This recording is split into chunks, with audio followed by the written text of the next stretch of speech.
can just look at me. Just look at me. Look at you. Yeah. Well, some people don't. They just...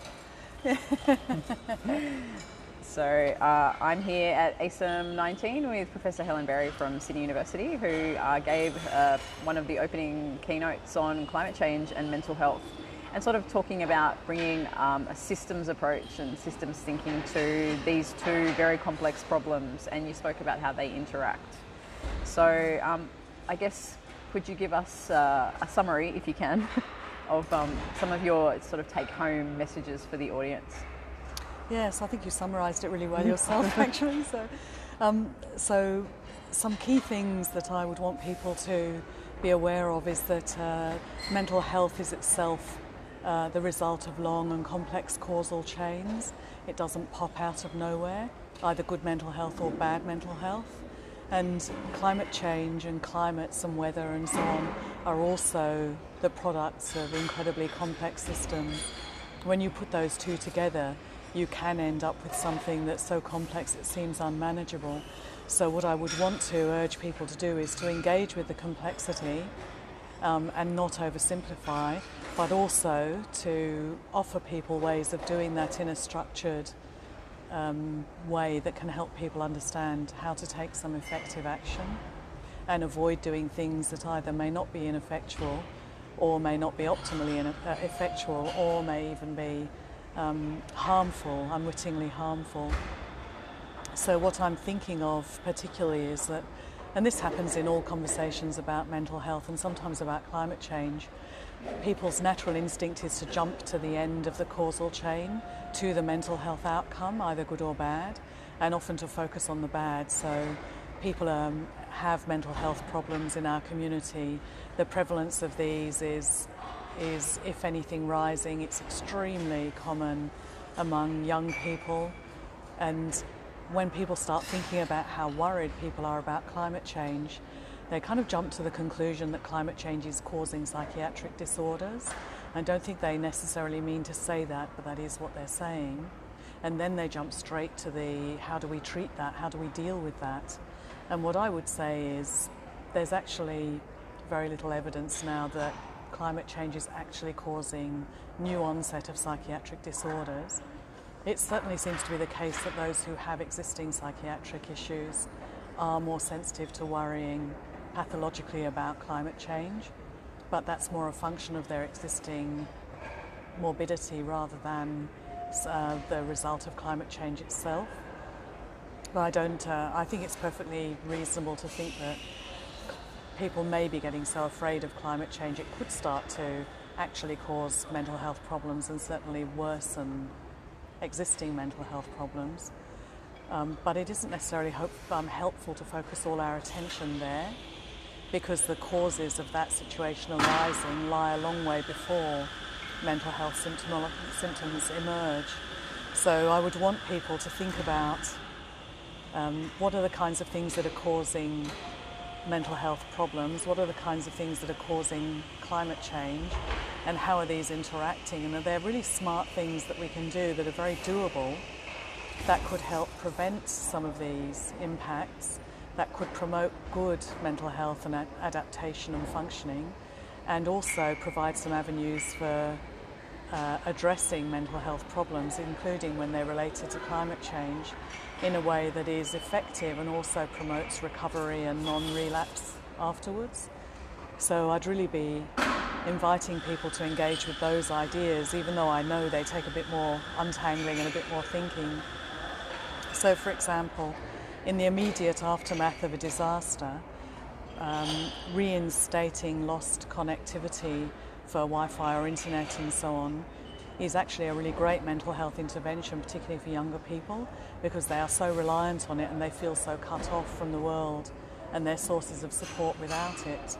So in a frightening situation such as in a flood or a cyclone or a fire, if people lose their ability to contact others, then restoring that ability quickly provides an avenue for help seeking and social support seeking and so on. That's one small example, but that's the kind of thinking I'm thinking of, and those kinds of things are very doable. They're not beyond our control at all. And lots of that kind of thinking and acting in the system in different places can result in extremely powerful change with lots of benefits, not just to mental health but to other outcomes as well. You showed us some very complex mapping about how this all actually works, like a systems model of climate change and mental health. And you sort of highlighted that emergency departments and emergency doctors are very much, in many of these hotspots on the map. So what are some of the things that you put to them specifically that they need to do or to think about? Well, in a crisis, people tend to go to emergency departments as one of the sources of help in an emergency, as well as calling emergency services and perhaps turning to the police and so on. And they do exactly the same thing in a mental health crisis. Quite often the emergency department is where people turn up, even though that's not where they're going to get the best care necessarily. And so the same few parts of society help us in general crises and disasters such as weather-related disasters and also during times of mental health crisis. So it makes sense when thinking about climate change and mental health to look at the roles of those parts of society and those organisations. And emergency departments are used to looking at how they can improve their services and their functioning and their behind-the-scenes management and all these sorts of things. So continuing on with more of that, plus bearing in mind what climate change may mean in terms of pressure on emergency departments as the years go by, then that makes a lot of sense. It also makes a lot of sense for emergency departments or emergency medicine generally, I think, to do more work around field hospitals and setting those up and when and how to do that. That is something that emergency departments and emergency medicine has experience with, like the armed services. But in both cases, mostly that's done overseas in response to Australia sending support to areas of need in conflict and so on. And I think that given what we can expect from climate change projections for our own country, I think it makes sense to start practicing a bit more, if you like, and ensuring the resources are lined up for Australia as well as for deployment, rapid deployment overseas. And thinking a little bit about how to take emergency services out of the hospital setting, if you like, into the community setting, particularly in those immediate moments after a disaster or during a disaster and immediately after it, before people make their way to emergency departments or before field hospitals can be set up, because obviously those things take 48, 72 hours to do. So it's really thinking about what's the nature of emergency medicine and how can it be taken out, as well as how can people be better processed when they come in. And an extension of that, I think, is looking at what emergency medicine can do to contribute to the building of community capacity and resilience for disasters. And by disasters or weather-related disasters, I'm thinking not just of acute disasters like fires and floods and cyclones, but also droughts and heat waves and so on, because people's mental health is affected just as much by those, although often at a less obvious point in time and in a less obvious way initially. So, I mean, just to take that a little bit further, these acute weather disasters tend to be related to the development of anxiety disorders, whereas the slower burn disasters like droughts and very long periods of hot weather tend to be, or gradually increasing hot weather and drying tend to be more related to mood disorders, the development of mood disorders. So there are different pathways to pathology depending on the nature of the stressor.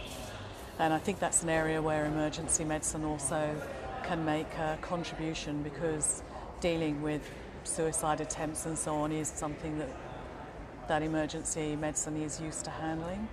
So sharing information broadly with partners in this space, like other parts of the health system, like general practice and primary care and walk-in services, and working together more closely perhaps with the police and the armed services, and bringing those bodies of knowledge together to have a kind of a joined up response is somewhere where I think emergency medicine can, it's already very active in that space, but I think it can do more if it is more aware of what climate change may mean for its practice and also for the practicalities of what happens on the ground in a particular emergency department, in a particular hospital, in an affected region. So there's also quite a big emphasis on the politics of it all here at this meeting this week. How important is that, and how important is it for doctors to engage in that process? I think it's crucial for the colleges to engage and for specialisations as professional bodies, if you like, and as professions. I think as far as doctors are concerned, I do think that needs to some extent to be a personal choice, because some people are made for politics more so than others, and people vary in the amount of demand there is on their time and energy and resources in their lives generally. So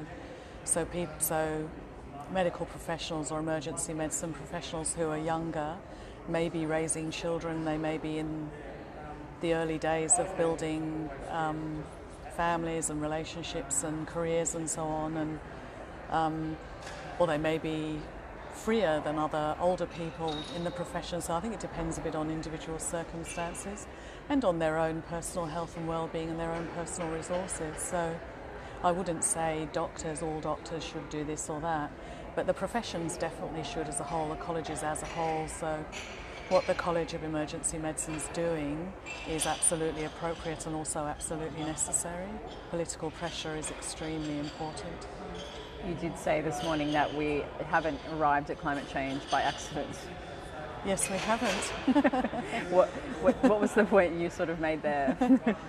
Yes, well, a very interesting piece of work was done a bit under a decade ago on the root causes of mental health problems, and such things were identified as war and famine and I can't remember them all now, but these great big macro stressors at a global level. And climate change wasn't included on that list at the time, I think because it was done close to a decade ago. I think it would be included now.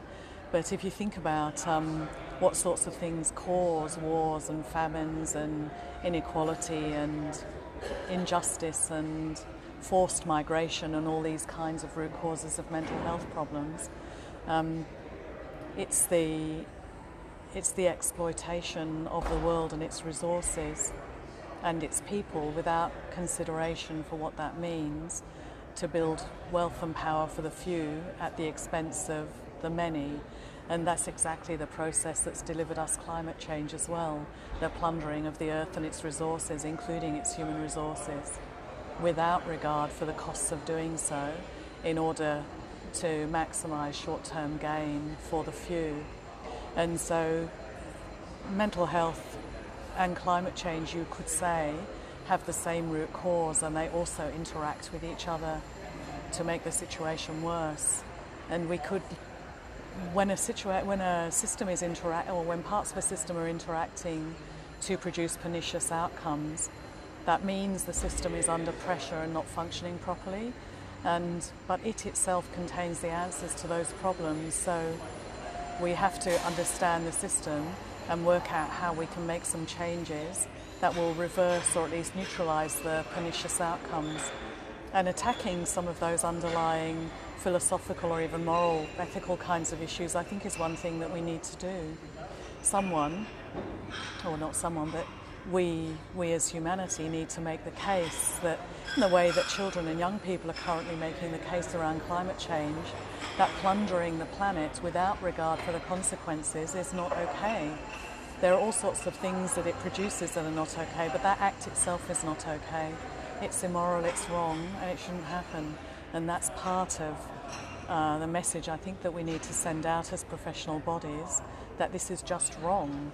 It creates bad things as well, and it's not sustainable and all of that, but it's also just plain wrong. And doing things that are just plain wrong in and of themselves can cause mental health problems. So one of the things I was pointing out is there's a little handful of very interesting studies, first done in Australia, looking at the governments in power federally and at state and territory level. And what they found was that when a Conservative government is in power, the suicide rate goes up. And when a Conservative government is in power at the federal and state level, it goes up twice as much. So those kind of very harsh politics, which are all about, I'm going to get what I want and I don't care about the effect it has on you, and if you're strong like me, you can do the same, that kind of thing sends people a really strong message. And I think the message is, we don't care.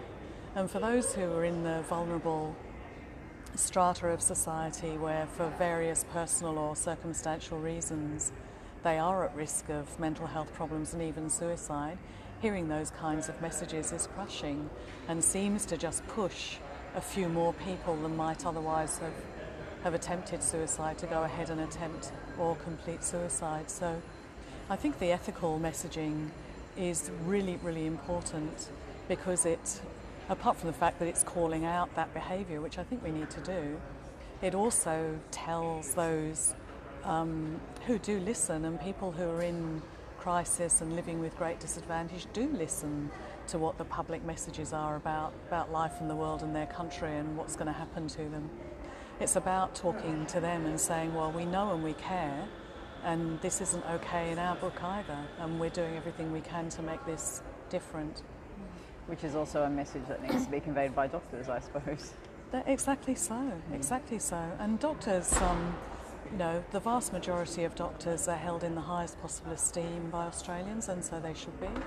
And this is a position of power and influence that can and should be leveraged, in my view. So I think there's both a pragmatic reason for doctors to be more and more heavily involved in this discussion and in action, as well as a philosophical or moral one, if you like. You do a lot of work around resilience of communities as well. What makes communities resilient? What are some of those important things that help communities to be? I mean, it's inevitable that, as you say, these weather crises will increase in frequency and in intensity. But what can we do to make ourselves more resilient, particularly in that mental health space? Yeah. So the absolute best thing that we can do for our mental health, both in terms of promoting good mental health and preventing illness, as well as recovering and not relapsing from illness, is to strengthen communities in the sense of building community cohesion. And that's a very hard thing to do. It's very difficult. So communities that have a lot of advantages often have a lot of cohesion as part of the package of advantages that they have. So in these communities, whether they're professional communities or online communities or physical neighbourhoods or workplaces, whatever the community is, then people in privileged and advantaged communities will tend to know each other by name. They'll tend to have occasions where they've worked together or done something together that's positive. There'll be high levels of trust and sense of belonging and optimism and all this sort of thing. So those are all the symbols and signals of high levels of social connectedness and social capital. You don't find that in communities that experience a lot of disadvantage often, and there's a strong correlation between how much social capital and connectedness a community has and how advantaged it is. So it's a property of the elites as a general rule, and it's also something that tends to be created by elites of one kind and another, because it's a lot of hard work and takes a lot of skill to build that kind of connectedness. And so building that kind of connectedness, particularly in communities experiencing a lot of disadvantage of one sort or another, is really difficult. And the best way to do it, and the most practical way to do it that I know of, is to get people involved in a joint project of some kind that is for the benefit of the community or for the world at large in general. So these are public good kinds of activities, so not things that are going to benefit you and me and whoever else is in our little group doing the project, but things we do together that are for the benefit of everyone.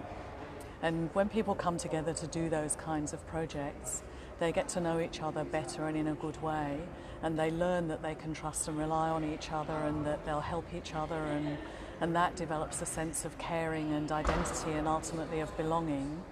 And that's the kind of gold dust, if you like, for mental health. It's that sense of caring and belonging that is so incredibly mental health promoting and so protective. It's also beneficial for all sorts of other things. For example, communities that have high levels of connectedness and social capital have lower rates of crime, particularly violent crime. They have better educational outcomes among children and youth. They have better health on every possible dimension that you can imagine, especially mental health. They have it all, if you like. And but as I said, it's difficult to get those kinds of things growing where they don't currently exist. So to get people to work together for some cause that's bigger than them, if you like, is a hard thing to do, because it takes a lot of hard work and a lot of hours and a lot of skill. So, and I think that climate change offers that opportunity, because people are so concerned about climate change now. It is something that they are showing willing to come together and work on together for the benefit of everybody, not just of their own personal benefit, of course, because we all have to live on this planet, but for all of us. So it is potentially a motivating consideration, a motivating concern, and there's a really straightforward and inexpensive role that government can play in this without intruding, which is to help these communities and groups to come together effectively. So provide support in how to plan projects, how to manage projects, how to resolve conflict, how to be inclusive, all of these, how to manage budgets, all sorts of things like that, which are not expensive resources to provide and which are very empowering.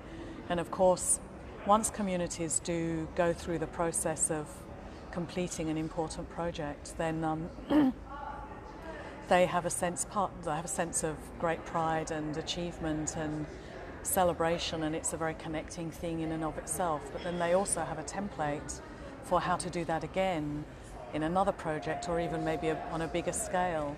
And so you build community capacity that becomes self-reinforcing in that way. So you have effective action on climate change, on adaptation or mitigation or both, and effective community capacity building. And I'm going to be talking about an example of that on Thursday morning in the politics part of the section.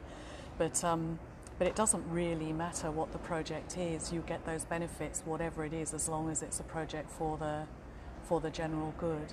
So this is an area of great optimism, I feel, because that kind of action also undermines the exploitative, just take what you can get as much as you can get for your own benefits. It undermines that exploitative mindset and practice in a very powerful way. And there's very little that any one of us, even the most powerful among us, can do on our own to combat that kind of stuff. But together we're infinitely powerful, as we can see from the inroads that children and young people are making on the public consciousness about climate change and what it's doing to their future. This is an interesting point that I wanted to ask you about. So, like, obviously, arguably, we're confronting the impacts of climate change now. You know, last week, right now, New South Wales, Queensland, WA, fires, heat. Yet we seem to still be very much mired, at least in the public discourse of, you know, we haven't accepted that it's a thing, even though it's happening right now. I mean, how do we get around that? It seems to be the most difficult issue, is putting that narrative behind us and moving on to a constructive narrative. Yeah, I think we're bogging down in that, and probably unnecessarily. Change doesn't happen by convincing the most conservative among us that they're wrong. They're not able to be convinced of that. They never will be. And we're kind of wasting our breath, I think. I think a much better thing to do is just say to ourselves, well, there are sectors of our communities and our society as a whole who are never going to really believe that climate change is a thing, and even if they do, they're not going to believe its impacts or care, and even if they do, they're not going to be willing to do the things that are needed to make some changes. And there's really no point banging our heads against that brick wall. We should really just say, well, we'll let them be, we'll respect their right to believe what they want to believe and think what they want to think and so on. and we'll get on over here with actually taking effective action. And what happens then is a few leaders, Vanguard will head out, ahead of the pack, if you like, and start taking action and doing things which seem isolated and tiny and ineffectual at first. Think of Greta Thunberg and how she sat on her own on a Friday on the steps of the Parliament House all on her own for ages before anybody took notice, and look now what she's achieved. If we can't all be Greta Thunberg, but we can come together in groups, ignore the naysayers, they're not going to change anyway, and we don't need them, and get on with finding those with whom we can take effective action, just get on with it. And what happens there, it's like a snowball going down a hill, it just gathers more and more snow as it goes. And we can see that happening in front of our eyes right now. It doesn't really matter what members of our current federal government say now. In a way, we all just laugh at them and get on with what we think anyway and what we do anyway. And I think because Australia in particular has bogged down in this pseudo fake news kind of debate for so long, that we've got a little bit stuck in it. And I think actually the solution is really simple. We just step out and do what we want to do. Well, what do we do when the Parliament is full of naysayers and they actually are the ones who do have the power to set the policy agenda, at least that may have the power to wind back at least emissions? Vote them out. And there's a lot of work to do that, but I think at the next federal election, any party or combination of parties that has a coherent story around climate change and coherent policies that will be effective, and they're not, and they've got a credible capacity to run the country in other ways as well, they'd be hard to beat.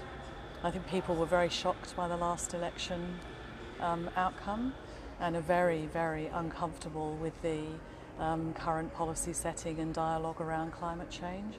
75% of Australians accept that climate change is real, think that we should be doing something about it, and that should be happening now, and are dissatisfied with the behaviour of our current government at the federal level and of course some of our state governments. So those battles have to be fought, but they're not.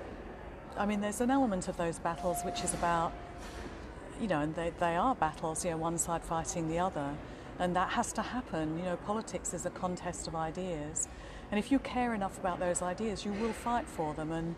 And the idea that that we shouldn't fight and we shouldn't fight hard, and I don't agree with that. We should fight and we should fight hard. What matters matters, and slavery didn't end because somebody sat around saying, "Oh, I'm not sure that's really nice, but don't want to argue and upset anyone." We don't change things by sitting quietly on the sidelines and grumbling to each other. So there's a fight to be had. But I feel very optimistic about action on climate change, and ultimately, whichever party is in power federally or in the states here in Australia, that's not going to make much difference. The current government in the UK is very strongly right-leaning. It has an enormous amount in common with our conservative governments here in Australia. There's nothing between them in terms of their policy approaches and their philosophical approaches and their values and so on. But the UK has legislation now around sourcing energy from renewables. It has all sorts of climate change goals that are part of government policy and have been for years. They produce more wind and solar power than we do, which is extraordinary because I grew up in the UK. There isn't any sun, so but they produce more solar power than we do. It's not conservative governments as a whole. It's our particular conservative government, and I think the days of their approach to climate change are dead. And I know they seem very alive now because of the world that we live in right now today in Australia, but I think those ideas are dead and they just won't survive. And we shouldn't, we have to fight, we have to present our case and argue for what we need to do and what's right. But I don't think we should bog down in that and worrying about the fact that some people here hold some really weird views. I think we just get on with doing what we know we need to do. It's very difficult not to be paralysed, though, when you know those who are in power are saying the things that have been said in the past week. You know, about the sun's magnetic fields and loony lefties are the only people who care about climate change, and the Prime Minister went AWOL for days because he didn't want to talk about climate change. I know, but I mean, and it is dispiriting. It really is, and I feel for people who do feel, you know, I'm just powerless in the face of that, but we're not. And a really big part of not feeling powerless is just refusing to be powerless. If we refuse to be powerless, we are not powerless. And we do have to laugh at those messages. Laughing's a great thing to do with stupid stuff, like it's really just laughing at it. And it does make people run away, so that's good. If the government runs away, that's great. We're not powerless when we act together, and particularly, you know, our worlds, you know, the communities that we're part of have great leaders and great strategists and great resource hunters and great communicators. Like, we've got all we need to fight and win this battle. We just need to know that we can and get on with it. We'll leave it